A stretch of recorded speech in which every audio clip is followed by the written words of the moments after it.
오늘 우리가 읽은 본문 말씀에는 다니엘이라는 인물이 등장하고 있습니다.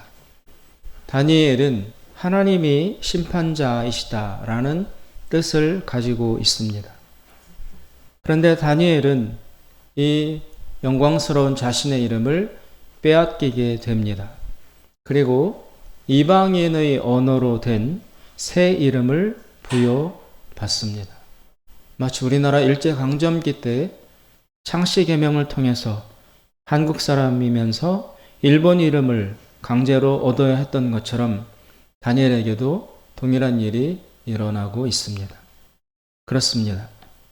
지금 다니엘은 식민지에서 끌려온 포로, 즉 인질 상태에 있습니다. 그래서 자신의 이름을 빼앗겨도 아무 저항할 수 있는 힘이 없는 상태입니다. 자신의 모국어, 언어를 박탈당해 있습니다. 왜냐하면 다니엘의 조국인 이스라엘이 멸망했기 때문입니다. 오늘 1절과 2절을 보시면 유다의 왕 여호야김이 왕위에 있은 지 3년째에 바벨론이라는 나라의 왕 느부갓네살이 예루살렘에 이르러 그 예루살렘 성을 에워쌌더니 주께서 유다 왕 여호야김과 하나님의 전 기구 얼마를 그의 손에 붙이심에 그가 그것을 가지고 신할 땅 자기 신의 묘에 이르러 그 신의 보고에 두었더라. 바벨론 왕이 쳐들어와서 예루살렘 성을 점령하고 그 예루살렘 성전에 있던 하나님께 제사 드릴 때 쓰였던 보물과 기구들을 약탈해서 자신의 본국인 바벨론, 지금의 이라크 땅으로 탈취해서 가져가는 일이 일어났다는 것입니다. 이것으로써 이스라엘의 실질적 주권은 바벨론이라는 강대국에 넘어갔습니다.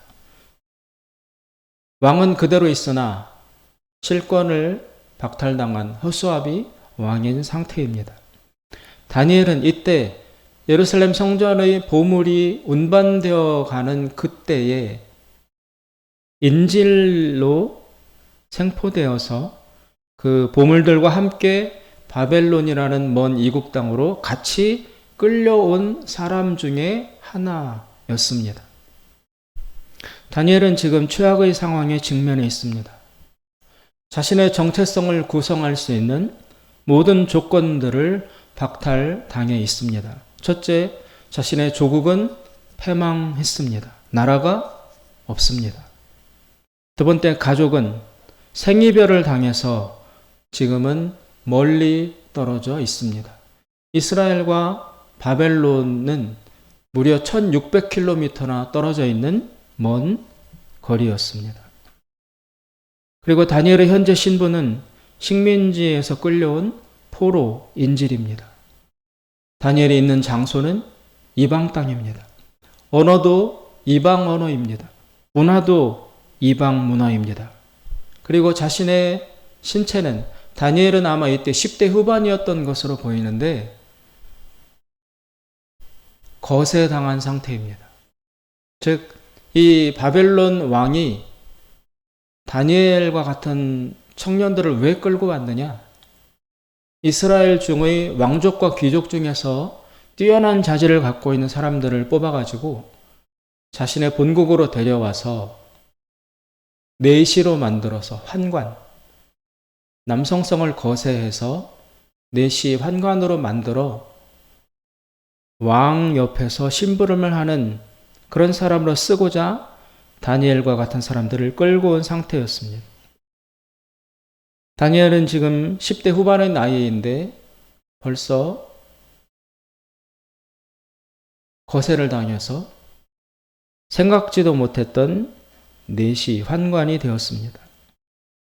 나라는 패망했고 가족과는 생사를 알 수 없을 정도로 분리되었고 신분은 포로이며 문화와 언어와 모든 것들이 다 낯설고 생경한 이방 땅에 끌려와 있는 상태인 것입니다. 이 이상도 나쁠 수가 없는 조건에 다니엘은 처해 있습니다. 살아있지만 거의 다 생명이 해체된 상태와 방불하다고 말할 수 있습니다. 다니엘이 취할 수 있는 자신의 권리는 아무것도 없습니다. 지금 다니엘은 바벨론 왕이 자신의 옆에서 일을 시킬 내시 후보생 중에 하나로 뽑혀와 있는 상태입니다. 다니엘은 이스라엘에서는 귀족이었거나 왕족이었던 신분이었습니다. 장래가 촉망되던 뛰어난 청년이었습니다. 그런데 한순간에 자신의 운명과 함께 휩쓸리어서 그의 개인적인 삶도 처절하게 파괴되었습니다. 가혹한 외부적인 운명의 힘이 그를 극단적인 인생의 막다른 골목으로 던져 넣은 것입니다. 다니엘은 지금 거대한 위기 앞에 직면해 있습니다. 그에게 지금 자기 결정권은 없습니다. 언어도 그의 미래도 직업도 거주지 선택의 자유도 모두 박탈당해 있습니다. 그냥 시키는 대로 이끄는 대로 순종해야만 하는 처지인 것입니다. 아마도 그것을 거절하면 그는 즉시 사형에 처해질 것입니다. 다니엘은 이 가혹한 위기를 어떻게 헤쳐나갈 것인가? 그 주제에 관한 말씀을 오늘 본문은 전개하고 있습니다. 다니엘이 이 혼란스러운 삶의 여건 속에서 가장 먼저 했던 행동, 가장 먼저 해야만 했던 결정, 그것은 바로 뜻을 정하는 것이었습니다. 뜻을 정하다. 한문으로 하면 입지라는 거죠. 세울립 뜻짓자. 자신의 삶에 대해서 뜻을 세보는 일을 가장 먼저 했다. 8절에 보시면 이런 말씀이 나옵니다. 8절, 다니엘은 뜻을 정하여 뜻을 정했다. 지금 다니엘에게 주어진 대부분의 조건은 자기 선택이 불가능한 불가항력적인 것들입니다. 그냥 무조건적으로 순응하고 받아들일 수밖에 없는 것들이었습니다. 만약 거절하면 죽음밖에 주어질 것이 없었습니다. 언어와 직업과 거주지와 신분, 이 모든 것에 걸쳐서 전혀 자유가 없었습니다. 그러나 다윗은 그 절대 억압의 조건 속에서도 어떻게든 틈을 찾아내려고 몸부림을 쳤습니다. 자신이 융통성과 최소한의 자유나마 발휘할 수 있는 공간은 어디에 있는지를 생각한 것입니다.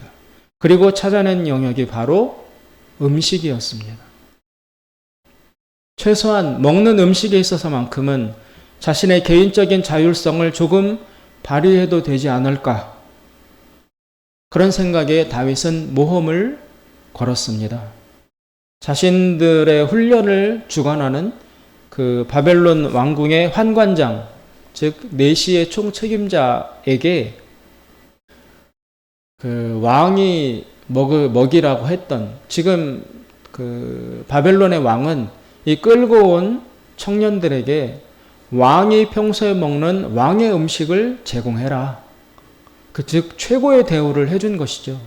그만큼 영양을 좋게 공급해서 최우량의 조건을 갖춘 인재들을 키워내겠다는 야심에서 그런 명령을 내렸던 것입니다. 그런데 다니엘은 그 환관장에게 찾아가서 나는 그 음식을 먹지 않고 포도주를 먹지 않고 물을 먹을 것이며 여러 가지 고기 이런 음식들이 아닌 채소로만 이루어진 채식을 하겠다라고 제안을 한 것입니다. 당연히 거절이 돌아왔습니다. 그러나 다윗은 끈질기게 앞으로 나아갔습니다. 그러면 환관장님, 시험을 해보십시오. 테스트를 해보십시오.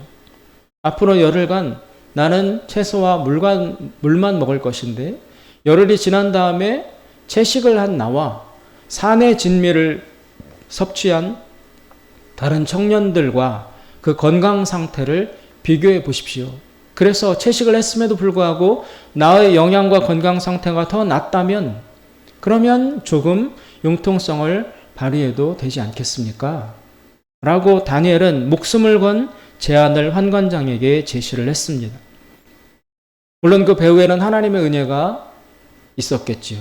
환관장이 무슨 이유에서인지 모르지만 그 제안을 받아들여서 열흘간의 기간을 주고 테스트를 했습니다. 그런데 그 결과 다니엘이 장담했던 것처럼 채식을 한 다니엘이 다른 값진 음식을 섭취한 청년들보다 더 월등하게 체력과 건강 상태가 우수하다는 것이 실제적으로 입증이 되었습니다. 그래서 다니엘의 최초의 적으나마 자유를 확보하는 이 시도가 성공에 이르게 되었습니다. 채식을 할 수 있는 허락을 받아낸 것입니다. 그렇다면 다윗은 왜 이렇게 위험한 모험을 감행하는 것일까요? 그것은 그가 뜻을 정했기 때문입니다. 지금 다니엘은 걷잡을 수 없는 운명과 환경 앞에 서 있습니다. 정신 차리지 않으면 휩쓸려 갈 수밖에 없습니다.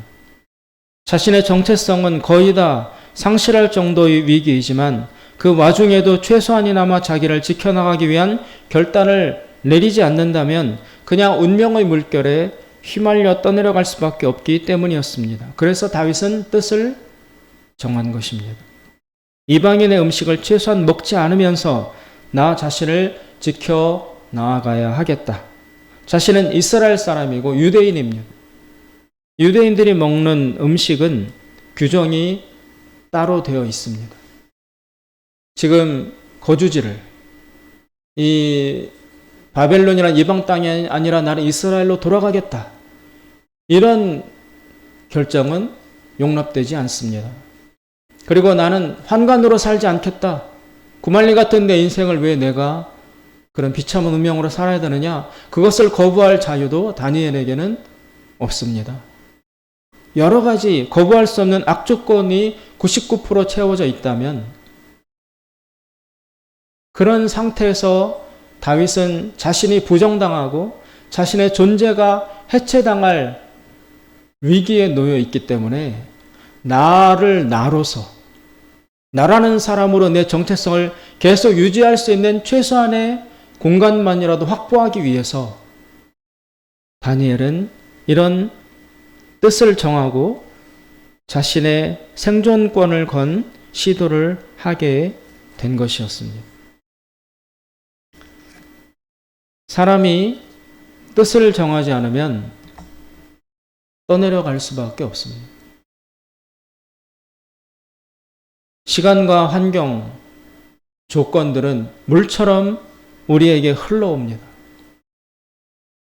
맞이하기 싫어도 우리에게 주어지는 환경과 조건과 시간이라는 것은 거스를 수 없는 물처럼 날마다 우리를 향하여 흘러오고 흘러갑니다. 이 흘러오는 물결 속에서 우리가 뜻을 정하지 않는다면, 즉 목표를 정하지 않는다면 우리는 인생의 물결에 휩쓸려 떠내려갈 수밖에 없습니다. 뜻을 정해야만 역류할 수 있습니다. 뜻을 정해야만 방향성을 설정할 수 있습니다. 그리고 그렇게 뜻을 정하고 방향성을 정해야만 무언가를 그 다음에 만들어낼 수 있습니다. 뜻을 정하지 않으면 환경의 희생물이 될 수밖에 없습니다. 환경과 조건에 의해서 빚어지고 형성될 수밖에 없습니다. 뜻을 정해야만 창조할 수 있습니다. 창세기 1장 1절에 보면 하나님이 창조하신 첫 과정이 나타나고 있습니다. 거기에 보면 어둠과 혼돈이 가득한 상태였는데 하나님께서 개입하셔서 빛이 있으라. 어둠과 혼돈에 저항하여 하나님이 창조 명령을 내리셨습니다. 그러자 빛이 생기면서 온 천지를 덮고 있던 어둠과 혼돈이 물러났습니다. 하나님이 빛이 있으라 라는 뜻을 정하시기 전까지는 그저 어두움과 혼돈과 흑암밖에 있을 수 없었습니다. 뜻을 정하고 명령을 내릴 때에 빛이 생기며 창조가 이루어진 것처럼 우리들의 삶도 내가 뜻을 정해서 목표를 설정해서 그 방향으로 나를 밀고 나아가지 아니하면 주어지는 물결과 같은 인생의 파도와 흐름에 휩싸여서 우리 자신도 떠내려갈 수밖에 없기 때문인 것입니다. 이때 뜻이라는 것은 다른 말로 하면 목표, 꿈, 비전 이런 말로 대신할 수 있습니다. 사람이 타고 있지 않은 배는 물결에 그냥 떠내려갑니다.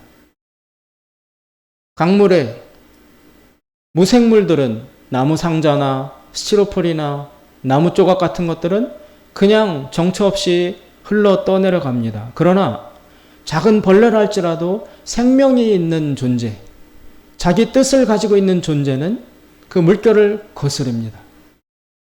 그 물결과 다른 방향을 설정하고 자신을 형성하기 위해서 애쓰고 노력해 나가는 것입니다.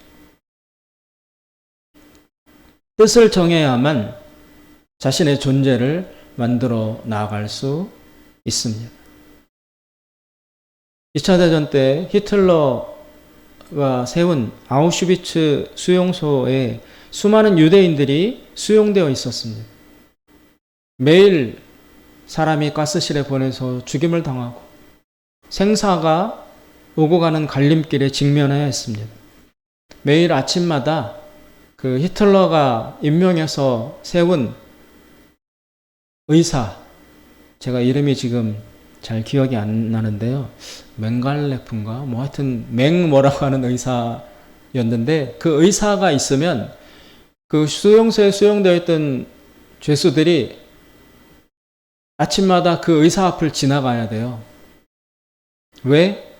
그 의사가 볼 때 아직도 일할 가능성과 체력이 남아있는 자들은 왼쪽으로 보내서 살리고 살려두어봤자 쓸모없어 보이는 무력해 보이는 사람들은 오른쪽으로 보내서 그 길로 가스실로 보내서 처형시켰기 때문에 그래서 노동력을 확보하고 있다, 건강하다, 아직 쓸만하다라고 평가받으면 사는 것이고 그것을 입증받지 못하면 그날로 죽어야 하는 그런 운명의 갈림길 앞에 매일 아침마다 수용소의 죄수들이 섰어야만 했습니다.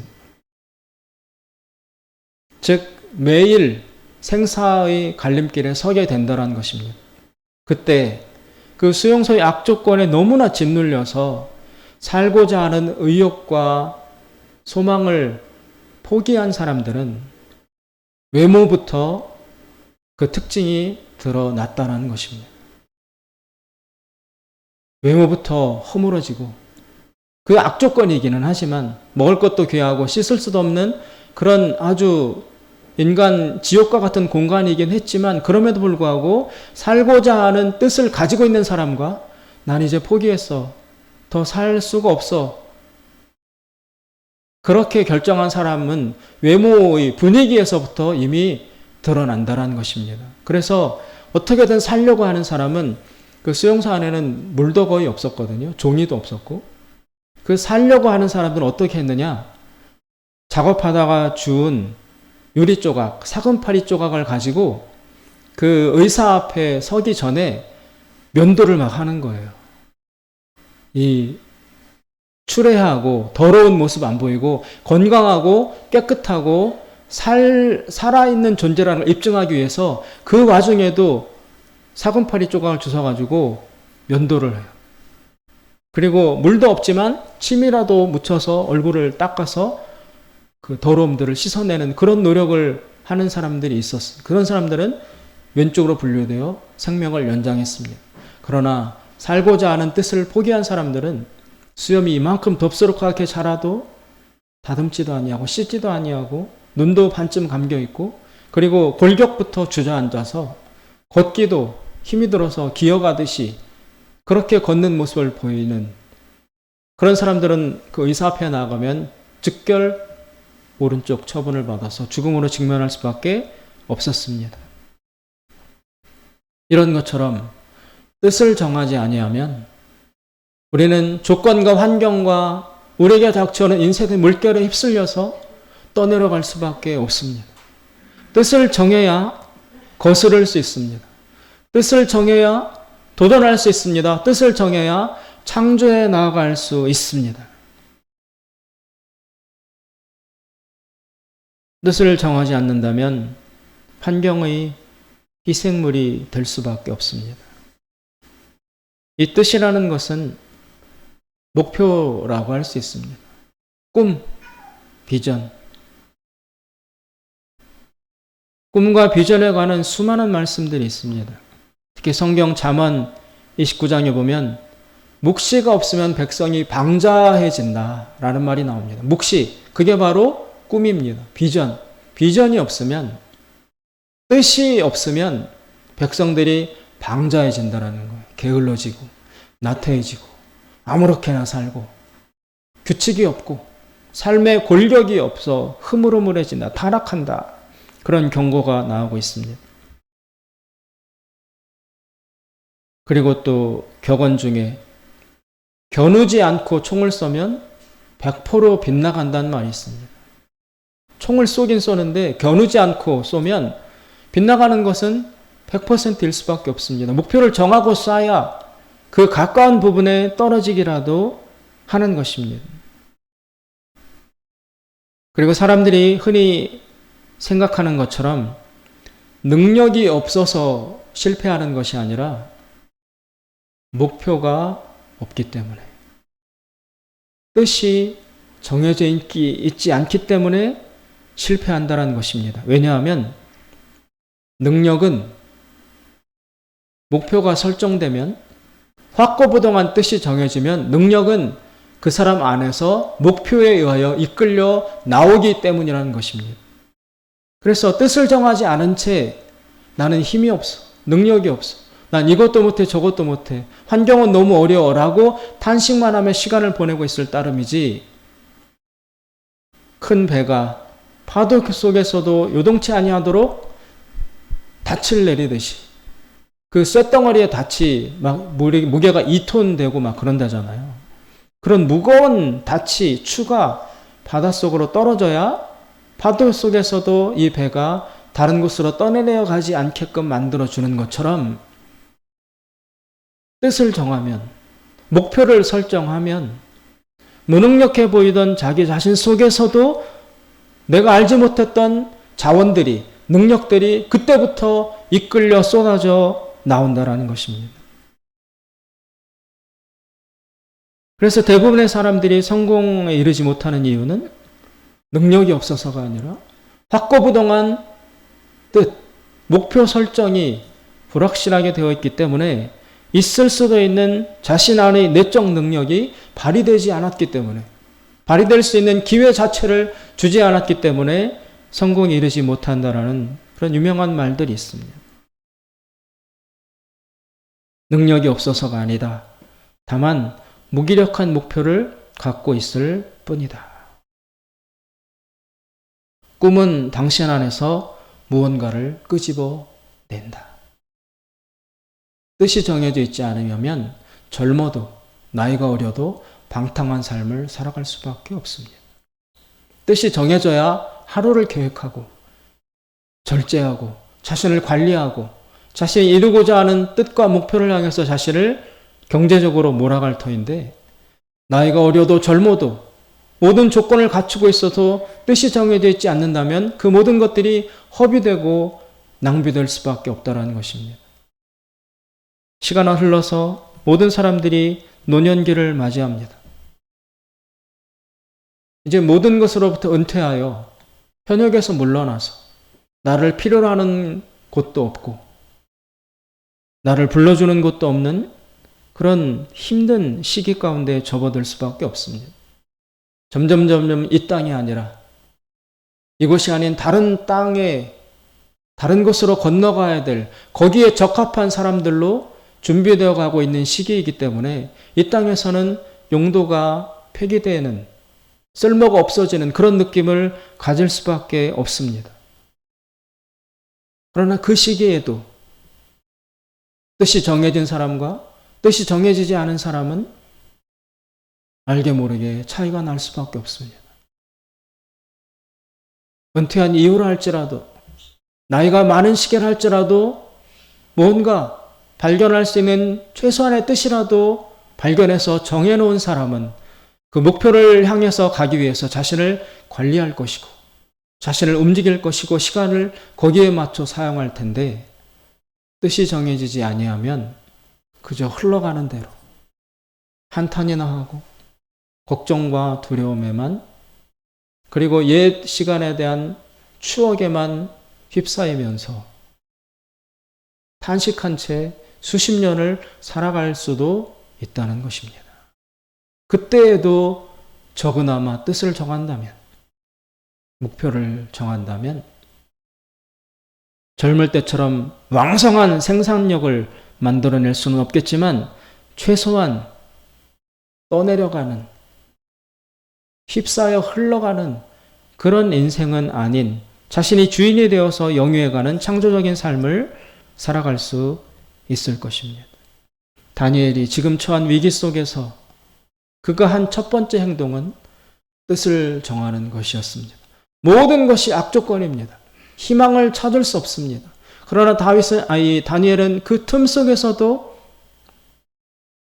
무언가 찾아내서 자신의 자율성을, 자신의 선택권을 발휘할 수 있는 공간을 확보하여 시도에 나아가고 그것이 하나씩 성공을 하게 되면서 다니엘은 점점 이 바벨론이라는 나라의 상층 핵심부로 올라가게 됩니다.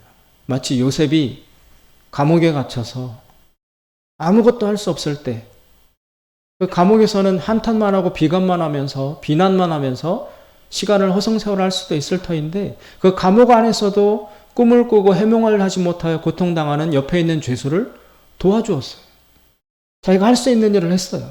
그랬더니 그것이 계기가 되고 끈이 되어서 결국 석방도 되고 왕 앞에까지 가서 서게 되고 그 길로 총리까지 되는 새로운 삶의 길을 열 수 있었던 것처럼 다니엘도 주어진 공간과 여건 안에서 해야만 했던 가장 첫 번째의 행동은 바로 뜻을 정하는 것이었습니다. 뜻이 없는 인생은 떠내려갈 수밖에 없습니다. 아무런 창조도 해낼 수 없습니다.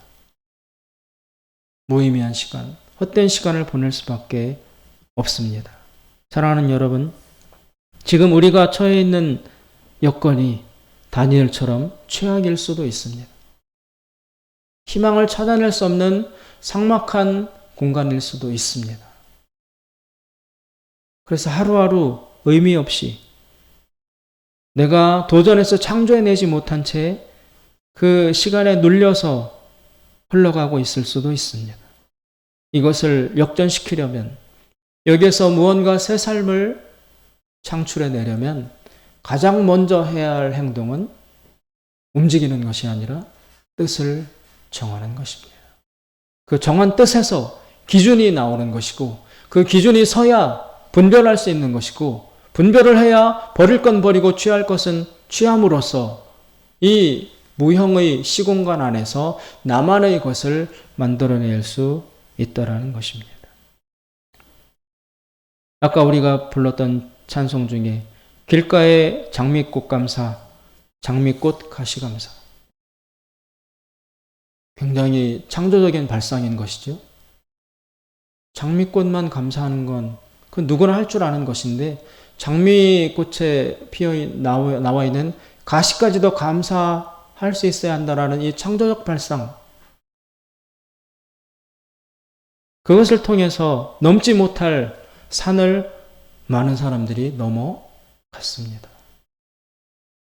저도 예전에 40대 초반에 암 수술을 했습니다. 갑작스럽게 닥쳐온 그 일 앞에서 또 살 수 있을지 없을지도 불확실한 그 상태에서 그 찬양을 알게 됐어요.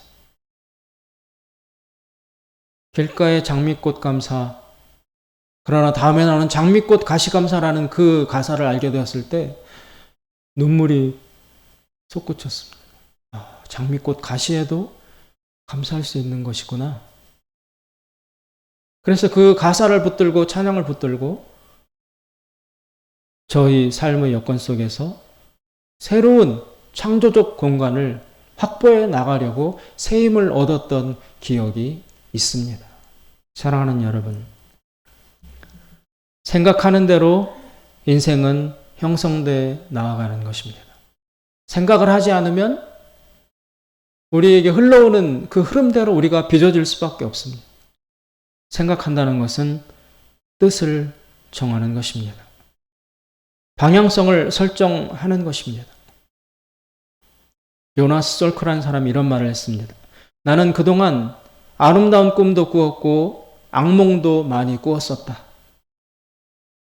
그러나 내가 지금 이 모습까지 올 수 있었던 것은 내가 꾸었던 아름다운 꿈 덕분에 악몽을 이겨냈기 때문에 그런 것이다. 우리에게는 악몽도 찾아오고 아름다운 꿈도 찾아옵니다. 그 아름다운 꿈을 선택하여 뜻을 정하여 붙들어서 우리를 위협하는 악몽을 제압하고 누를 때에 그 아름다운 꿈에 이끌려 그 뜻에 이끌려 우리의 삶이 그대로 빚어져 나간다라는 것입니다. 사랑하는 여러분, 혼란스러운 이 시기 또 우리의 개인적인 삶 앞에서 특별히 11월 세 달을 주신 하나님 앞에서 또 다니엘서라는 본문을 주신 하나님 앞에서 그 어려운 조건 속에서도 다니엘이라는 젊은 청년이 혈혈단신 하나님을 붙들고 자신의 인생을 창조해 나아갔던 것처럼 우리도 뜻을 정하여 떠밀려가는 삶이 아니라 창조하며 나아가는 내 삶을 만들어갈 수 있기를 결단하며 그 결단에 열매가 맺히는 그런 삶을 살아나가시기를 주님의 이름으로 축원드립니다. 기도하겠습니다. 자비로우신 하나님 아버지, 모든 사람이 자신의 인생에 어려움을 느끼고 직면하고 있습니다. 세상에서 가장 불쌍하고 약하고 무능한 사람은 돈이 한 푼도 없는 사람이 아니라 꿈이 없는 사람이라고 했습니다. 주님, 악조건 속에서도 뜻을 정하여 창조적 인생을 펼쳐나간 이 다니엘과 같이 저희들도 뜻을 정할 수 있도록 뜻을 정하는 것으로 새 삶을 시작할 수 있도록 축복하여 주시옵소서. 하나님께 감사드리며 예수님의 이름으로 기도드리옵나이다. 아멘.